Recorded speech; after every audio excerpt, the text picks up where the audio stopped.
experimento.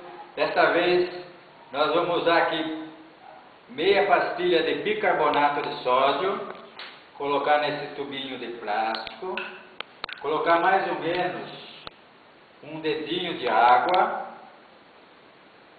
e vamos fechar hermeticamente, bem fechado.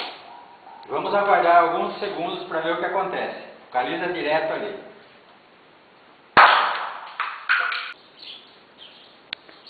Vamos repetir o experimento para ver se dá um resultado um pouco melhor.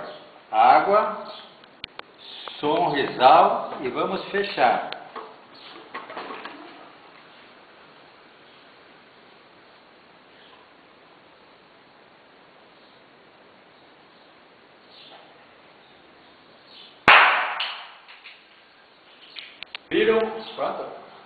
Viram a pressão que dá o sonrisal, ou bicarbonato de sódio com água, forma gás, alta pressão e provoca esse efeito todo que nós vimos. Obrigado.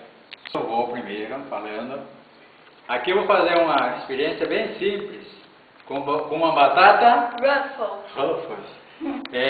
Uma batata frita industrializada para vocês verem como que ela pega fogo. Então a Lara vai colocar fogo aqui na batata para mim e a Maria Clara vai filmar.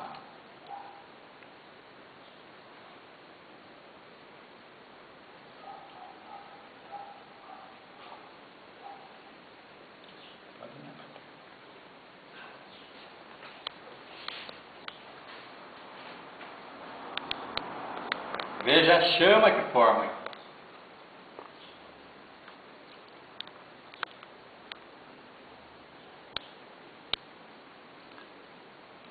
Filma aqui mesmo. Filma aí mesmo.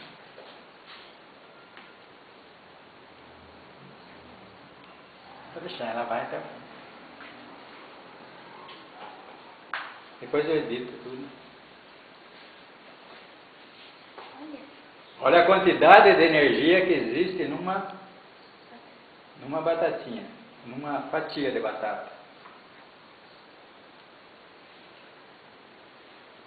Depois não perde se queima a câmera, né? Como é que chama essa batata, Lara? Ruffles. Filma o Henrico também um pouquinho. Henrico, como é que chama essa batata? Ruffles. Venha ver o carvão, Henrico. Venha ver o carvão que forma. Olha quem come direto essa batata aí.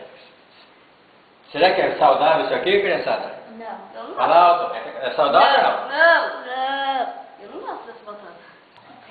Então aqui eu tenho um experimento interessante, que é Coca-Cola e Mentos. Eu vou colocar 4 pastilhas de Mentos aqui nesse tubinho. Tá filmando, Marcos? 4 pastilhas de Mentos.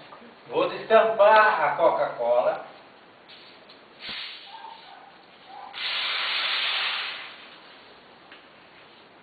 Já está com uma certa pressão, né? De tanto agitar. Vou colocar a tampinha dela aqui. Faz tempo que eu não faço a experiência. Então, vamos ver se dá certo. Pega lá que agora vai ser o aparelho. Se eu vou tirar, depois o Mentos cair em contato com a Coca-Cola. Olha lá.